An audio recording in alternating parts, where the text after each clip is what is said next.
Halo,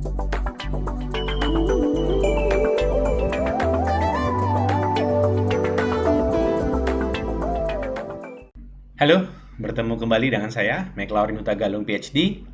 Kali ini kita akan membahas mengenai konsep routing ya, di chapter 1 dari materi kita. Mari kita langsung lihat saja. Di sini, di chapter 1 ini kita lihat ada beberapa subchapter dari 10 sampai 14, demikian. Namun di sini ada beberapa poin yang ingin saya bahas. Yang pertama mengenai router. Router adalah suatu device yang bisa digunakan untuk menghubungkan antar device yang berada di beda jaringan. Oke, itu yang pertama. Lalu bagaimana kita melihat fungsi router? Kalian bisa lihat di sini ya. Mengapa perlu routing? Routing itu juga komputer karena di dalamnya ada operating system sendiri, ada memory dan seterusnya, ada storage. Kalian bisa lihat di sini di topik 111 sampai 114. Oke. Dan di sini disebutkan bahwa routers itu akan memilih jalan terbaik. Jalan terbaik berdasarkan apa? Berdasarkan distance. Nah, distance ini nanti macam-macam. Kalian harus pelajari. Ada administrative distance misalnya. Itu yang menjadi poin yang paling penting dalam mencari jarak ya. Antar routing dia mau lewat cari path mana dan seterusnya. Lalu bagaimana router memforward paket dan seterusnya. Ini ada di section 1.1. Oke. Lalu di ini saya mau membahas juga di router basic settings. Oke, basic setting apa sih yang harus kita lakukan? Pertama, kita harus memastikan device kita ini aman. Oke. Bagaimana memastikan dia aman dan mudah diatur? Maksudnya kita ingat gitu ya. Pertama tentu kita harus memberi nama device tersebut. Lalu yang kedua, kita harus memberikan password. Kenapa memberikan password? Supaya orang yang tidak berhak tidak bisa mengakses atau merubah konfigurasi dalam router tersebut. Oke, itu step yang sangat penting. Lalu, kita juga perlu mengkonfigurasi router interface. Maksudnya router interface apa? Yaitu interface mana yang akan dipakai untuk menghubungkan router tersebut dengan router yang lain. Misalnya seperti ini, kalau dibaca di sini interface gigabit Ethernet 00. Artinya dia memakai gigabit Ethernet 00 ya di sini. Oke, dia ini akan menghubungkan seluruh komputer atau seluruh jaringan yang ada di sebelah sini lewat interface gigabit Ethernet. Lalu dikasih nama IP address dan seterusnya. Oke. Yang berikutnya di sini ada loopback interface. Gunanya apa? Sebenarnya ini untuk melakukan pengujian device, pengujian setting dan sebagainya. Jadi ini sebenarnya hanya logical interface ya, jadi bukan physical interface. Oke. Sisanya kalian bisa baca bagaimana mengkonfigurasinya di sebelah sini. Yang berikutnya, bagaimana routing mengambil keputusan.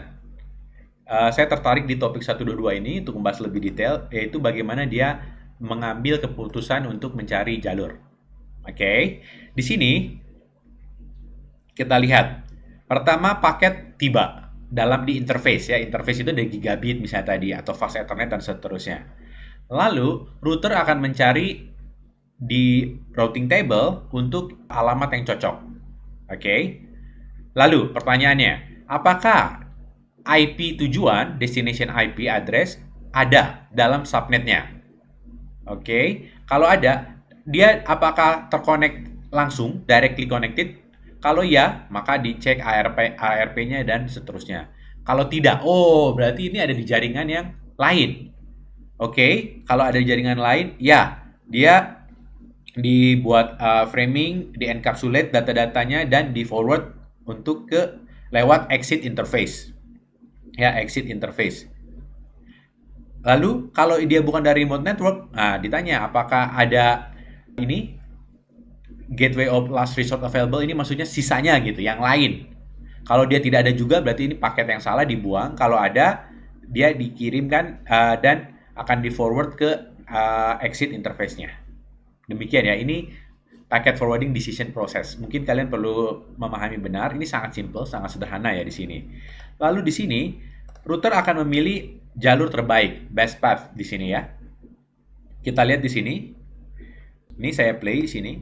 Pertama, paket mau dikirim dari PC1. Ini hop count, yaitu jumlah yang hop-nya paling sedikit, ya. Jadi dari R1 ke R3 ke PC2. Nah, ini kalau berdasarkan bandwidth, dia lewat R1, R2, R3. Nah, jadi kalian harus mengerti, hop count itu berapa banyak dia loncat dari satu router ke router lain. Tapi ini di sini lihat kecepatannya rendah, 56 kbps. Sedangkan dari R1 ke R2, T1, R2 ke R3, T1 cepat sekali. Nah, jadi bagaimana kita melakukannya? Kita harus melakukan konfigurasi gitu ya. Kita harus lihat protokol mana yang mau kita gunakan. Ada RIP, Routing Information Protocol, ada OSPF, lalu ada EIGRP. Yang biasa kita pakai sebenarnya EIGRP. Begitu ya. Oke, itu poin penting. Lalu ada load balancing. Apa itu load balancing? Kita lihat. Nah, di sini kalau hop count semua sama ya. Tapi kita lihat di sini hop count-nya sama 1 2 3, dari sini 1 2 3, semuanya ini sama-sama T1. Artinya sama-sama cepat jaringannya. Kita lihat di sini. Nah, misalnya ada banyak nih.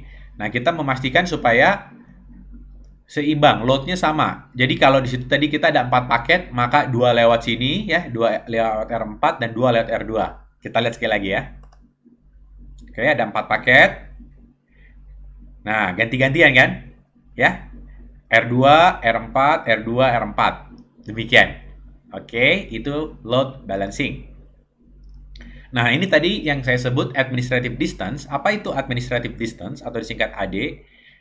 Ini seperti ini. Kalau langsung terconnected, dia kosong. Artinya jaringan ini akan sangat-sangat dipilih, sangat-sangat diutamakan gitu ya. Lalu static. Static ini kalau kita set pengalamannya manual. Artinya kita men-set dari kalau kamu di forward ke alamat ini, kamu harus lewat jalan ini. Nah, itu kita yang nentukan, itu static. Lalu berikutnya dynamic. Nah, dynamic macam-macam ya. Ada EIGRP, ini yang paling sering kita gunakan. Lalu di bawahnya nanti ada OSPF dan RIP. Perhatikan, semakin ke bawah semakin besar jaraknya. Artinya, kalau kita mau forward paket atau router mau forward paket, dia akan memilih yang administrative distance-nya paling kecil. Itu yang diutamakan. Oke, kalian bisa baca di sini ya. Oke, lalu ya oke, ini sisanya kalian baca sendiri. Lalu di section 1.3 mengenai operasi router. Di sini ada poin ya. Tadi ini statically learned route sama dynamic routing protocols. Oke, apa bedanya? Kita bahas lebih detail ya. Nah, di sini di static routes, kalau kalian baca di sini ya, R1 nih. R2 serves as a next hop for all networks including the internet that are not directly connected to R1. Therefore, R1 should have default route configured pointing to R2. Oke. Nah, jadi paket apapun yang keluar dari jaringan dia akan otomatis langsung di forward ke R2. Lalu R2 nih. R1 only contains two directly connected network that R2 needs to know about. Apa aja? Yang pertama ke sini ke 192.168.10, yang satu lagi ke 192.168.11. Jadi cuma ada 2. Jadi R2 cuma cukup tahu bahwa R1 ini menghubungkan dia dengan 2 jaringan yang lain. Oke. Two static routes entries can be configured on R2 to allow the routes to be added to the route table. Artinya, kalau dia sudah tahu seperti ini, maka rute statik bisa langsung ditambahkan di routing table-nya R2. Demikian. Bedanya apa dengan yang dynamic? Kita lihat. Si R1 ini dia ngomong-ngomong ke orang gitu loh. Halo, saya R1. Saya menggunakan EIGRP to let my neighbors know that I can reach the following networks. Nah, jadi dikasih tahu ke seluruhnya nih, ke tetangga-tetangganya bahwa lewat R1 ini kamu bisa masuk ke jaringan 10.0, 11.0, dan 209.165.200.224. Yaitu lewat sini, yang ini. Nah, sedangkan si R2, dia juga ngomong-ngomong, hey R1, saya R2, saya juga memakai EIGRP, supaya tetangga-tetangga dia tahu, ya, di mana dia, si R2 ini terhubung dengan 10.110, 10.120, dan 209.165.200.224. Ya, ke sini. Dan ada tambahannya. Dia bilang, saya juga default gateway untuk connect ke internet. Nah, jadi dynamic routing cukup ngomong begitu. Nanti akan dicarikan sendiri. Kalau ada paket dari PC 1 mau ke PC 4 misalnya. Atau dari PC 1 mau ke internet. Demikian ya. Oke, itu mengenai operasi router yang perlu saya tekankan.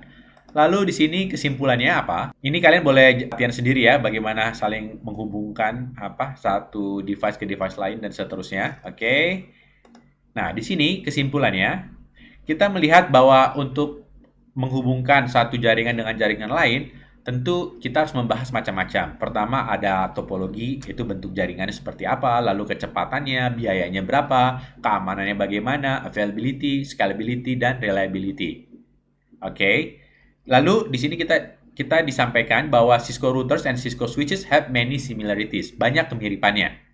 Tapi apa yang membedakan? Yang membedakan adalah the main purpose of a router is to connect multiple networks and forward packets from one network to the next ya. Jadi kegunaan utama router adalah untuk memforward paket dari satu jaringan ke jaringan yang lain. Nah, lalu di sini Cisco IOS uses what is known as the administrative distance. Nah, ini poin penting yang tadi kita bahas. Kalau dia connected langsung 0, lalu static routing dia 1 dan seterusnya, IGRP di bawahnya dan seterusnya. Dan ini digunakan untuk menentukan routing table. Oke. Routing table itu apa? Adalah daftar jaringan-jaringan yang diketahui oleh router tersebut. Tadi kalau contoh tadi masih ingat di atas di R1 ngomong-ngomong, halo, halo, halo, saya bisa connect ke jaringan mana? Jaringan 1, jaringan 2, jaringan 3. Demikian seterusnya. Begitu ya. Oke, lalu ini ngomong remote networks, dynamic routing protocols, lalu dan seterusnya, fokus di routers make their primary forwarding decision at layer 3. Kalau masih ingat ada layer 1, layer 2, layer 3 ya. Layer 3 itu network layer, layer 2 data link frame, dan layer 1 ya bit-bits gitu ya. Benar-benar yang paling kecil. Nah, untuk setting IP versi 6 dan IP versi 4 itu sama saja prinsipnya, cuma tinggal kalau mau konfigurasi untuk IP versi 6 kita harus tambahkan biasanya ada V6, demikian ya.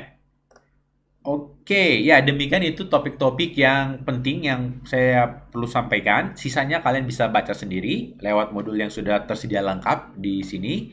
Dan saya pastikan untuk assignment untuk exam chapter 1 sudah saya aktifkan. Demikian dari saya. Siapkan pertanyaan karena kalau ada pertanyaan kita akan bahas di pertemuan tatap muka langsung.